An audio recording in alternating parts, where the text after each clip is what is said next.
Hello guys, me SK Mishra and I welcome you all in yet another session of optics, that is light of class 10th physics, in which we will discuss about refraction, laws of refraction and refractive index.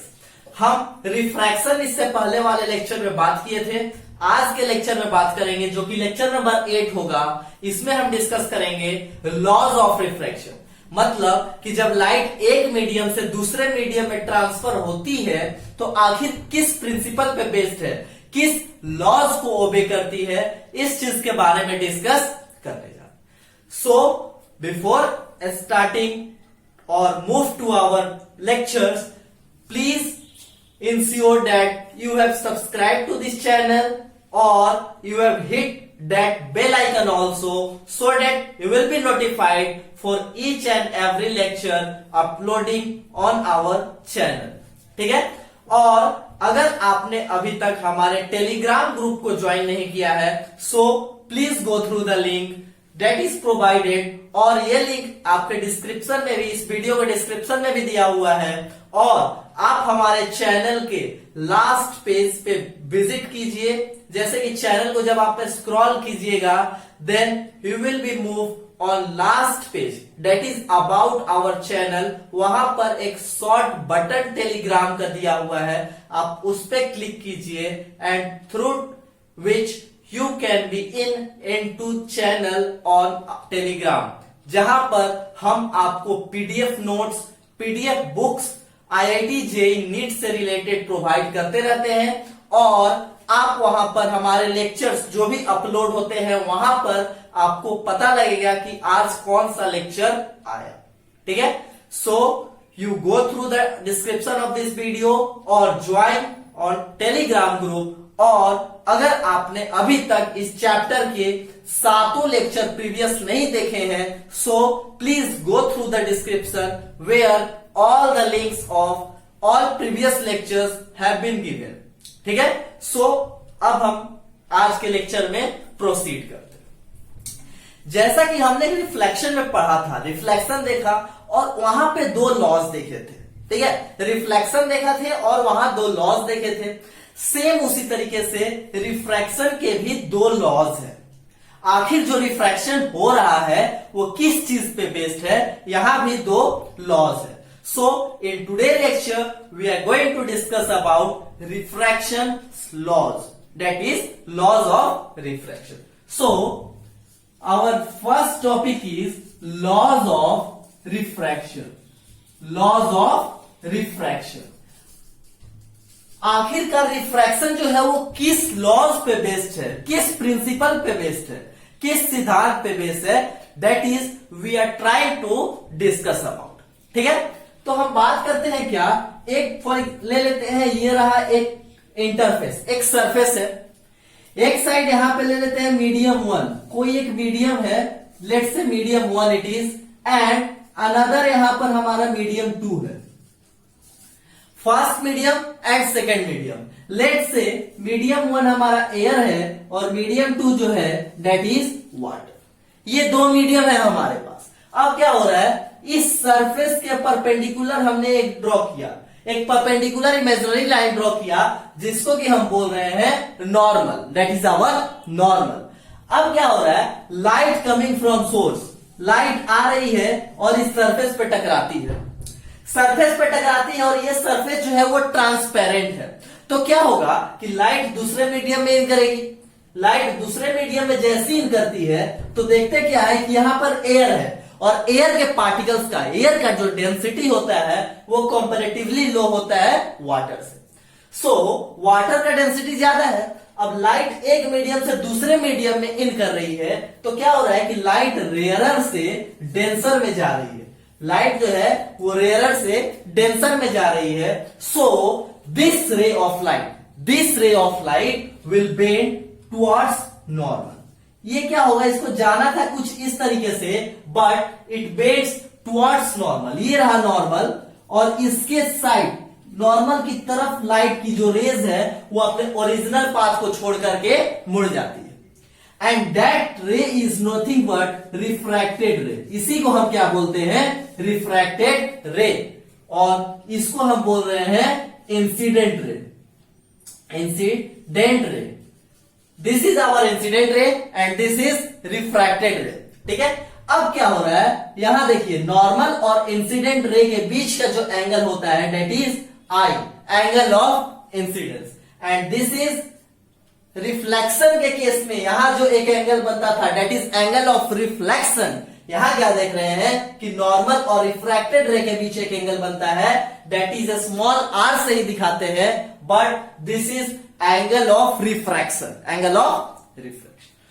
सो ये रहा हल्का सा introduction जो कि पिछले lecture में भी देखे थे। अब क्या बात करते हैं कि जब लाइट एक मीडियम से दूसरे मीडियम में जा रही है तो इस होल प्रोसेस को हम क्या कह रहे हैं? रिफ्रैक्शन।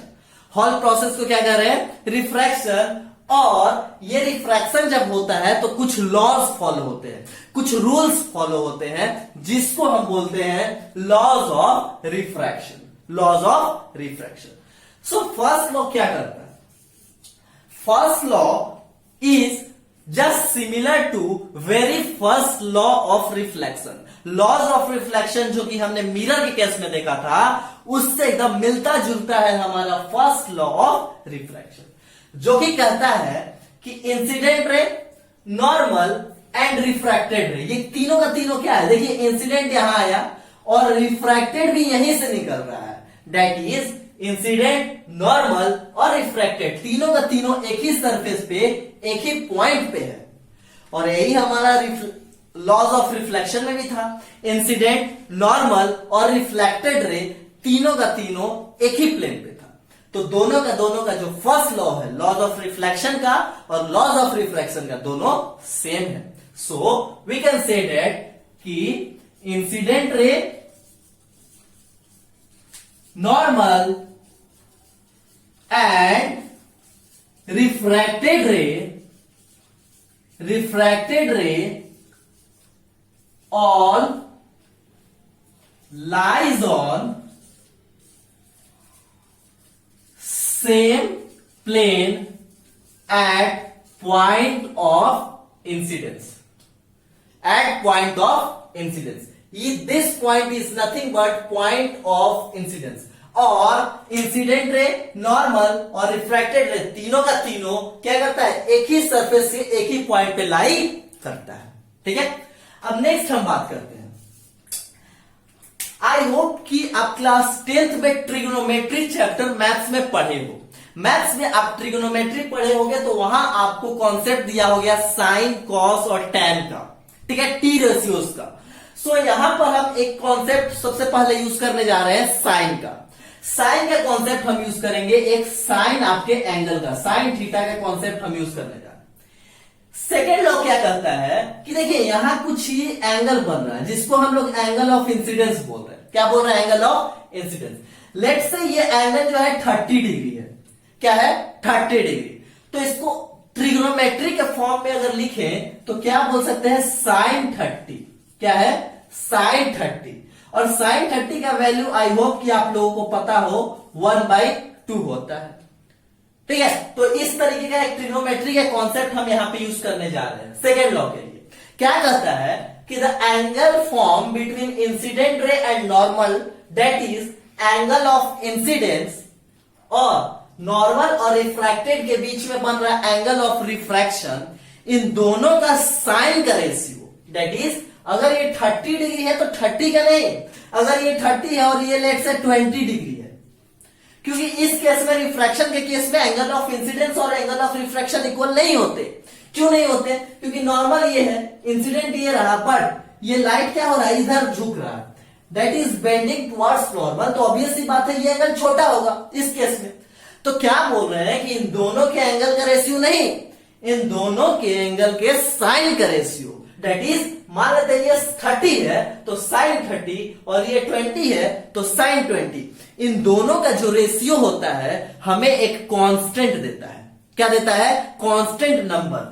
कैसे कांस्टेंट नंबर दे सकता है? क्या बात की है समझिएगा कि ये जो एंगल है और ये एंगल है, इन दोनों का रेशियो का बात मैं नहीं कर रहा, इस एंगल के साइन का बात कर रहा हूं, डेट इज मान लेते हैं ये 30 है तो साइन 30 का बात कर रहे हैं, 30 का नहीं, और साइन 30 का वैल्यू तो एक कांस्टेंट है। उसी तरीके से यहां पे बात करें 20 का बात नहीं कर रहा हूं, साइन 20 का बात कर रहा हूं, और साइन 20 भी कुछ वैल्यू देगा। तो यहां बोल रहे हैं कि साइन आई जो है कुछ भी हो सकता है, और साइन आर ये दोनों हमें एक कांस्टेंट देते हैं। ये दोनों के दोनों क्या देने जा रहे हैं हमें, एक कांस्टेंट। साइन आई और साइन आर से हमें मिलता है कांस्टेंट, और यही कांस्टेंट आगे चल के कहलाता है रिफ्रैक्टिव इंडेक्स। आगे चल के हम इसी को क्या बोलते हैं, refractive index.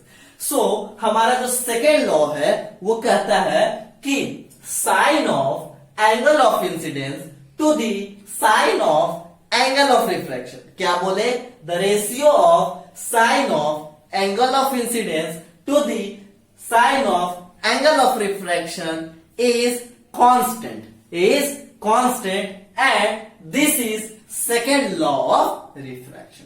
Second law of refraction क्या हुआ, sine of angle of incidence to the sine of angle of refraction is always a constant number, that is second law of refraction. So बोल सकते हैं sine of angle of incidence to the sine of angle of refraction always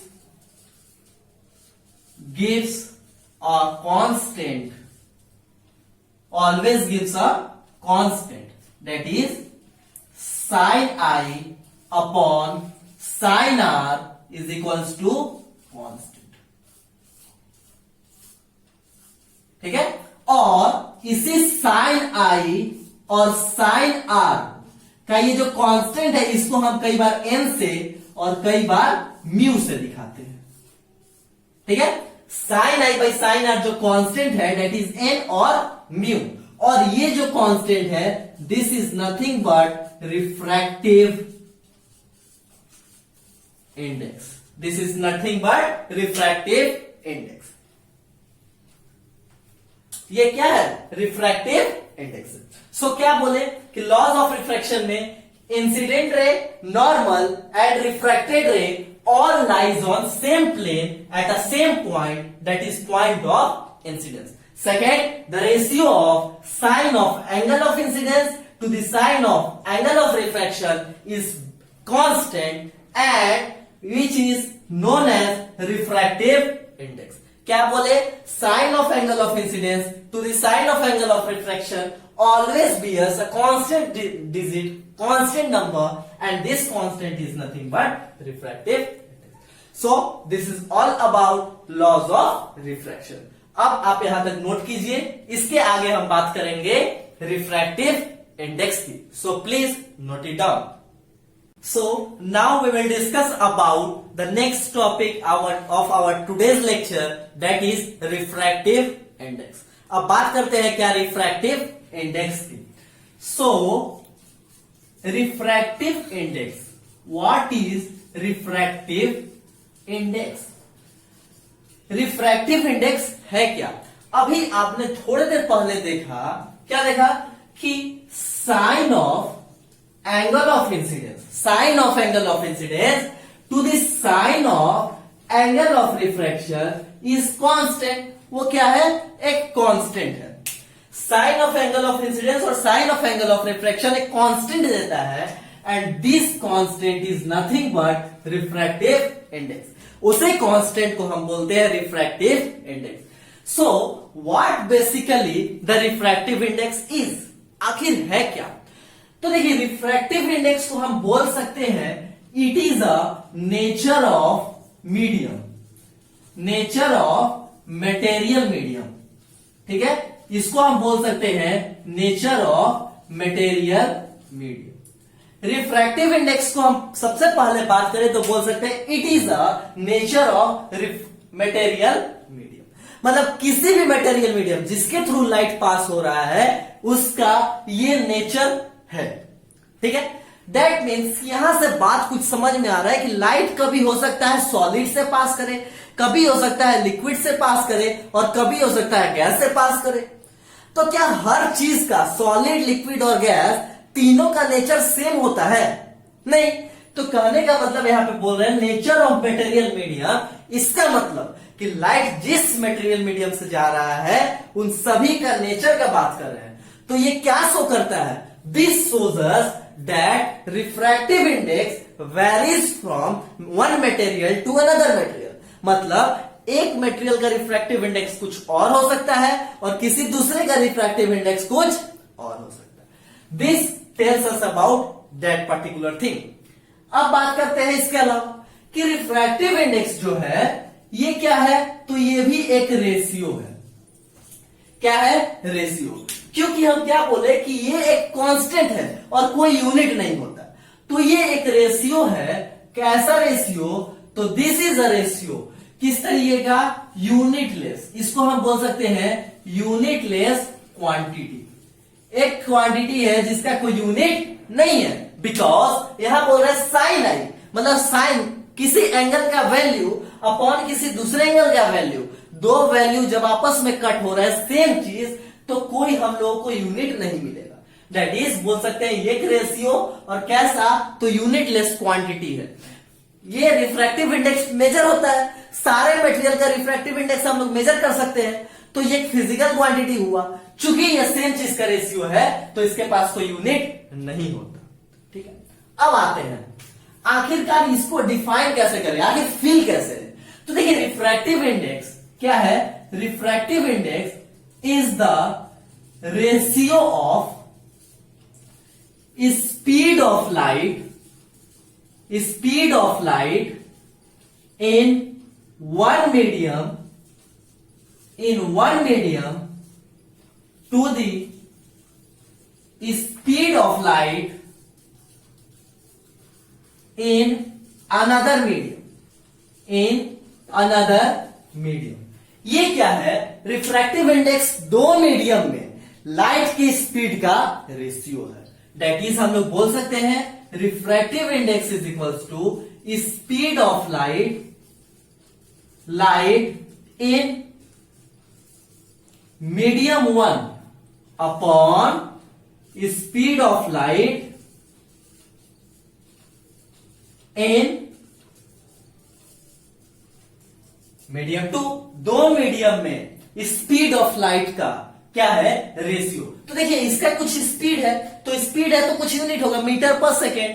ये की speed है तो इसका unit होगा metre पर सेकेंड। दोनों मीटर पर सेकेंड कटा तो ये क्या मिलेगा? Unitless quantity. यहां से बोल सकते हैं क्या? It is the ratio of speed of light in one medium to the speed of light in another medium. अब बात करते हैं कि refractive index is denoted by, इसको हम लोग डिनोट करते हैं बाय एन से और कई बार म्यू से। एन और म्यू, स्मॉल एन और म्यू से हम डिनोशन देते हैं किसका? रिफ्रैक्टिव इंडेक्स का। So we can say that refractive index is equals to V1 by V2। ठीक है, V1 बाई V2। अब क्या हो सकता है? ये रिफ्रैक्टिव इंडेक्स किसी भी दो मीडियम में जब लाइट ट्रेवल कर रही है तो उन दोनों मीडियम में स्पीड, लाइट का जो स्पीड है उनके रेशियो को बोल सकते हैं रिफ्रैक्टिव इंडेक्स। बट एक बात आता है किस चीज का? एब्सोल्यूट रिफ्रैक्टिव इंडेक्स का। दैट मीन्स ये रिलेशन तो ठीक है, बट इसको एक एब्सोल्यूट वे में डिफाइन किया गया है, जहां बोला गया है कि the ratio of speed of light in air और vacuum to the speed of light in medium. मतलब क्या? ये किसी भी दो मीडियम में, क्योंकि एयर और वैक्यूम भी एक मीडियम है, एयर और वैक्यूम भी अपने आप में क्या है? एक मीडियम है और कोई एक दूसरा मीडियम। दो मीडियम में लाइट ट्रेवल कर रही है, अलग अलग स्पीड से करती है, और उन दोनों का रेशियो जब निकालते हैं, उन दोनों को रेशियो निकालते हैं, तो वही रेशियो को बोलते हैं रिफ्रैक्टिव इंडेक्स। सो एक और बात आता है जिसको, या फिर बोल सकते हैं एक और तरीके से इसको डिफाइन कर सकते हैं, जहां बोलते हैं the speed of light in air upon speed of light in medium. Speed of light in air upon speed of light in medium gives us refractive index, and this particular thing is called absolute refractive index. That means कि refractive index को एक इस तरीके से define कर सकते हैं, और दूसरा बोल सकते हैं refractive index को कि the ratio of speed of light in air or vacuum to the speed of light in particular medium is called refractive index. Is called refractive index, which is denoted by n or mu. So I hope कि आप लोगों को यहां तक clear हुआ refractive index क्या है. तो रिफ्रैक्टिव इंडेक्स किसी भी मीडियम का प्रॉपर्टी है जो कि बताता है कि लाइट आया तो कैसे मुड़ा. जैसे हम बताया क्या कि लाइट एक रहा ये इंटरफेस, जब लाइट एक मीडियम से जाती है तो दूसरे मीडियम में बेंड करती है. अब चाहे वो टुवर्ड्स नॉर्मल बेंड करेगा या फिर अवे फ्रॉम द नॉर्मल जाएगा, अपने एक्चुअल पाथ पे नहीं जाएगा. अगर मीडियम डेंसर रहा तो टुवर्ड्स नॉर्मल जाएगा, और अगर मीडियम रेयरर रहा तो it move away from the normal. ये दोनों केस पॉसिबल है, बट कैसे मूव करेगा, कितने डिग्री पे ऐसे जाएगा. ऐसा तो नहीं है ना कि लाइट आया एयर से वाटर में गया अपने मर्जी से मुड़ गया, जितना मन किया उतना नॉर्मल की तरफ झुक गया, या फिर जितना मन किया नॉर्मल से दूर चला गया. ऐसा नहीं है. It depends upon nature of material medium. Material medium के नेचर पे डिपेंड करता है, और दिस शोज अस कि सारे मीडियम का ये जो नेचर फिक्स होता है ये किसके वजह से होता है. सो रिफ्रैक्टिव इंडेक्स. दैट मीन्स कि वो रिफ्रैक्टिव इंडेक्स ही वो चीज है जो बताता है कि लाइट मुड़ेगा, अपने पाथ से डेविएट होगा, बट कितना होगा, कैसे होगा, ये बताने वाला है रिफ्रैक्टिव इंडेक्स. सो आप यहां तक इसको नोट कीजिए. इसके आगे अब हम आगे बात करते हैं. सो अब हम बात करते हैं कि रिफ्रैक्टिव इंडेक्स को, जैसे अभी हमने क्या किया कि रिफ्रैक्टिव इंडेक्स को डिनोट किया. क्या देखे कि आप कि रिफ्रैक्टिव इंडेक्स को हमने एन से रिप्रेजेंट किया. अब देखते हैं कि आइडेंटिफाई कैसे करें और इसका स्टैंडर्ड डिनोशन क्या है. ठीक है, जैसे अगर कहीं आपको मिलता है N12 N12, what does it symbolize. ये क्या बताता है. N12 बोलता है कि रिफ्रैक्टिव इंडेक्स ऑफ 1. N12, ठीक है, refractive index of 1, that is refractive index of medium 1. Medium number 1 का रिफ्रैक्टिव इंडेक्स, ठीक है, with respect to refractive index of medium number 2. N12 क्या बता रहा है. Refractive index of medium 1 with respect to refractive index of medium 2. मतलब क्या हुआ. N12 का मतलब हुआ वेलोसिटी या फिर स्पीड, इसी को बोलते हैं वेलोसिटी और speed of light in medium 2 upon velocity और speed of light in medium 1. क्या हो रहा है. अगर हम बात किए क्या कि refractive index is nothing but ratio of speed of light in 2 medium. So what about the ratio को अगर हम उल्टा करके देखें. ठीक है, सो वेलोसिटी और speed of light in medium 2 upon speed of light in medium 1. ठीक है, उसको हम लिखते हैं N12 से. ठीक है, और उसी को बोलते हैं refractive index of medium 1 with respect to medium 2. क्या अगर कोई बोल रहा है कि 2 मीडियम दिया हुआ है, उसका रिफ्रैक्टिव इंडेक्स फाइंड करो, तो क्या करना है, दोनों के स्पीड का रेशियो निकाल देंगे. बट क्या बोलेंगे कि refractive index of air with respect to water, refractive index of air with respect to water. तो वहां पर क्या करना होगा, एक को मानना होगा मीडियम 1, लेट्स से एयर को मान लेते हैं मीडियम 1 और वाटर को मान लेते हैं मीडियम 2। तो यहां पे अगर कोई पूछता है, एयर को माने हैं 1, वाटर को माने हैं 2, तो कोई पूछता है कि what is the refractive index of air with respect to water, refractive index of air with respect to water. तो यहां पे क्या बोले, refractive index of 1 with respect to 2, तो इसको बोल सकते हैं refractive index of air with respect to water. तो यहां पे इसी को बोलेंगे क्या कि velocity of light in water upon velocity of light in air. इन दोनों का जो रेशियो है वो देगा refractive index of air with respect to refractive index of water. अगर आपको कोई बोलता है कि फाइंड करो refractive index of second medium, refractive index of second, देखिए इसको याद कैसे करेंगे, जो एयर के साथ लगा हो उसको बोलते हैं रिफ्रैक्टिव इंडेक्स, उसका निकालना है। जो एयर के साथ लगा है उसका रिफ्रैक्टिव इंडेक्स निकालना है, किसके रिस्पेक्ट में, जो उसके बाद लिखा हुआ है।